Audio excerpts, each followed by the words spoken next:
नमस्कार दोस्तों, मेरा नाम है भालचंद्र। ब्रह्मांड सिद्धाश्रम में आप सभी का स्वागत है। आज के इस वीडियो में हम चर्चा करेंगे कुंडली अभ्यास की जो सीरीज चल रही है उसमें कुंडली के जो स्थान होते हैं उसमें चतुर्थ स्थान जिसे कि मातृ स्थान भी कहा जाता है, सुख स्थान भी कहा जाता है। इस स्थान से क्या देखा जाता है, कौन सी बातें हैं जो कि ज़्यादा महत्वपूर्ण होती है, सभी के बारे में चर्चा इस वीडियो में हम करने वाले हैं। इस सीरीज में हम जो सभी जो स्थान हैं मतलब प्रथम स्थान से लेकर द्वादश स्थान मतलब 12वें स्थान तक जो स्थान है उसके जो परिमाण है वो क्या है, उसके जो कारकत्व है वो क्या है, और हर एक स्थान से ऐसे कौन सी जो बातें हैं वो देखी जा सकती है, इसके संदर्भ में वीडियो अपलोड हो रहे हैं। आप उसका आनंद जरूर लीजिए। तो आज की इस वीडियो में हम चर्चा करेंगे चतुर्थ स्थान। इसे सुख स्थान भी कहा जाता है या फिर मातृ स्थान भी कहा जाता है। यह जो चतुर्थ स्थान है वह चतुर्थ स्थान कुंडली का महत्वपूर्ण केंद्र स्थान है। जैसा कि यहाँ पर आप कुंडली में देख रहे हो कि जो चतुर्थ स्थान है वो केंद्र में आने वाला स्थान है, उसी प्रकार जो प्रथम स्थान है वो भी केंद्र में आने वाला स्थान है। प्रथम स्थान, चतुर्थ स्थान, सप्तम स्थान और दशम स्थान, ये जो चारों स्थान है उसे केंद्र स्थान कहा जाता है। और उसके जो मालिक होते हैं, इस स्थान के जो मालिक होते हैं वो बहुत ज़्यादा महत्वपूर्ण होते हैं, और या फिर उसे भावेश भी कहा जाता है। और उसी के चलते आपकी जो कुंडली की शक्ति है वो देखी जाती है।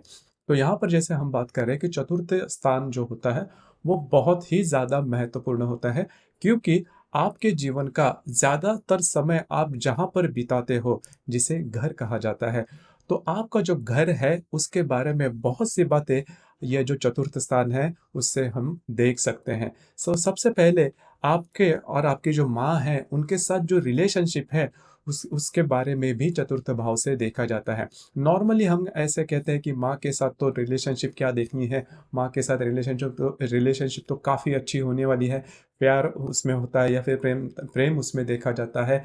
लेकिन ये जो बात है वो 100% सही नहीं है। कई ऐसी जो कुंडलियाँ होती हैं उनमें देखा जाता है कि उनके माँ के साथ जो रिलेशनशिप होती हैं वो नॉर्मल नहीं होती है। हालांकि इसकी जो परसेंटेज है वो काफ़ी कम है, लेकिन फिर भी माँ के साथ आपकी जो रिलेशनशिप हो किस प्रकार से है, माँ का जो व्यक्तित्व है वो किस प्रकार का है, माँ के आपके घर पर किस प्रकार से कमांड चलती है, या फिर माँ के आपके प्रति प्रेम भावना है या फिर किसी भी प्रकार की जो भावना है वो किस प्रकार की, उनका संपूर्ण व्यक्तित्व, उनका रहन सहन किस प्रकार का है, या फिर इनका जो संस्कार है आप पर वो किस प्रकार का है, या फिर आपके उनके आप में और उन पे जो इंटरेक्शन है वो किस प्रकार का है, जो अटैचमेंट है वो किस प्रकार की है, सभी के बारे में जो बातें हैं वो इस चतुर्थ भाव से देखी जा सकती है। या फिर उनके स्वास्थ्य के बारे में भी देखा जा सकता है।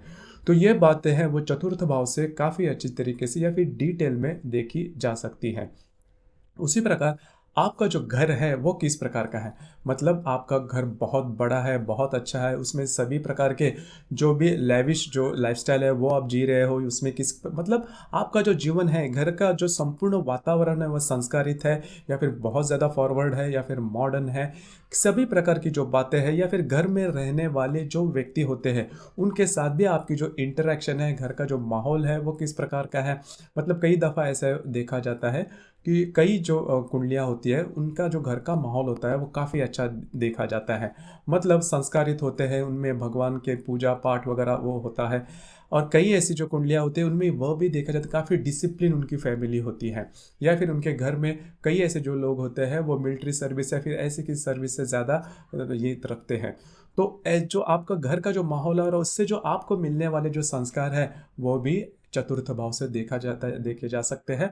और ये चतुर्थ भाव बहुत ज़्यादा महत्व, जैसे हमने शुरुआत में कहा कि आपके जीवन का जो बहुत ज़्यादा जो समय होता है वो आप घर पर बिताते हो, तो उसके जो संस्कार होते हैं वो काफ़ी मायने रखते हैं। इसी वजह से इसे केंद्र स्थान कहा जाता है, या फिर ये स्थान आपके लिए बहुत ज़्यादा महत्वपूर्ण होता है। देखिए जैसे केंद्र स्थान के बारे में अगर देखा जाए तो पहला जो हमने केंद्र स्थान देखा वो आपके बारे में देखा, मतलब आप क्या हो, उस स्थान में आने वाले राशि या फिर ग्रह, उसमें आपकी जो इम्पोर्टेंस है वो क्या है, आपका जो रोल है वह क्या है, आप स्वयं का आपकी पर्सनैलिटी क्या है।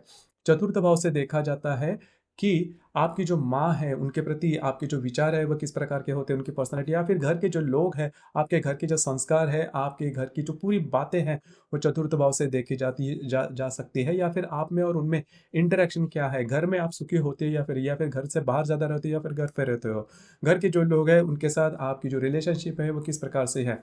सप्तम भाव से देखा जाता है कि आपकी आपकी जो वैवाहिक जोड़ीदार है उनके साथ आपके रिलेशनशिप क्या है। और दशम भाव से देखा जाता है कि आपके जो पिताजी है या फिर पिता है उनके साथ आपकी रिलेशनशिप क्या है, या फिर आपका जो कार्य क्षेत्र है उसके बारे में। तो ये जो सभी जो भाव है वो आपके जीवन में काफ़ी ज़्यादा मायने रखते हैं। इसी वजह से इसे केंद्र स्थान कहा जाता है।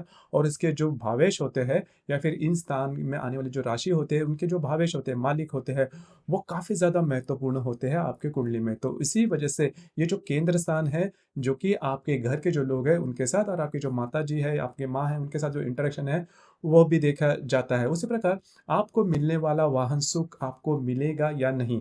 कई दफ़ा ऐसे प्रश्न आते हैं कि मुझे वाहन सुख मिलने वाला है या नहीं?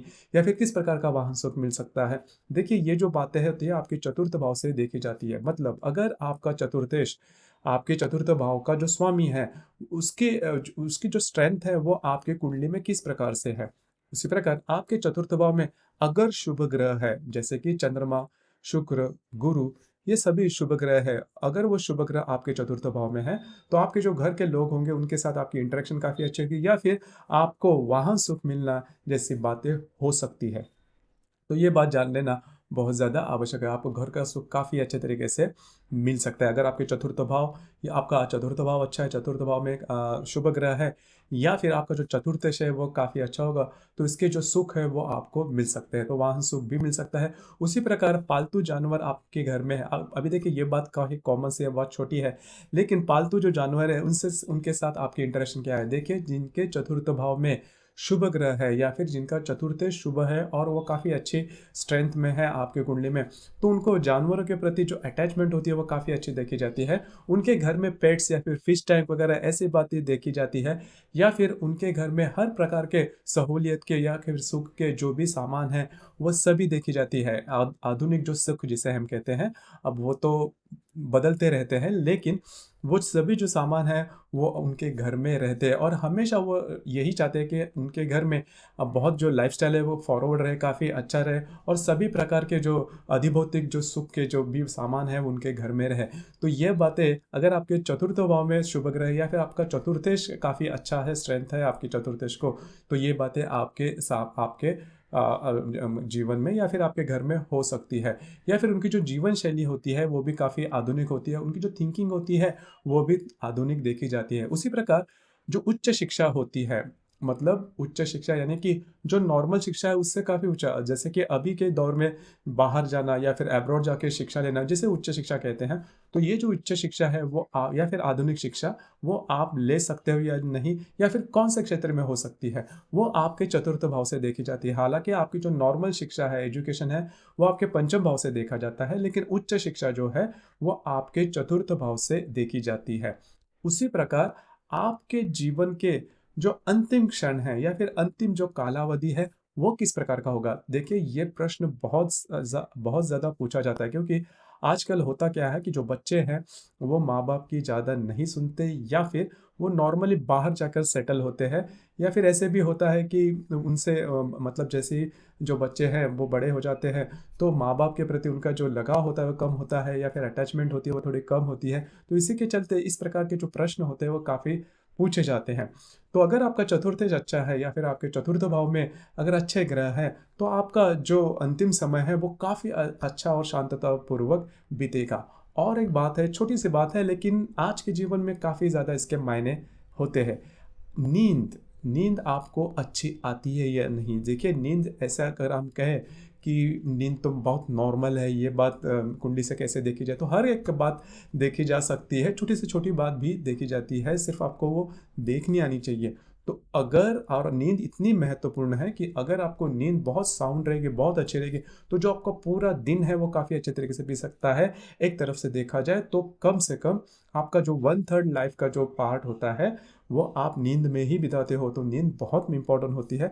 तो अगर आपकी नींद अच्छी है, तो जो सभी सुख मैंने कहे, तो आपकी जो वैचारिक स्ट्रेंथ है वो भी काफ़ी अच्छी रहती है। आपका जो जीवन है वो भी काफ़ी नॉर्मल तरीके से गुज़रता है, बहुत ज़्यादा स्ट्रगल आपको नहीं करना पड़ता, क्योंकि आपको अगर नींद अच्छी है, तो आपके आपके जो विचार है वो स्थिर रहेंगे, और आपका जो जीवन है वो भी नॉर्मल रहेगा। इस वजह से नींद काफ़ी इम्पोर्टेंट होती है।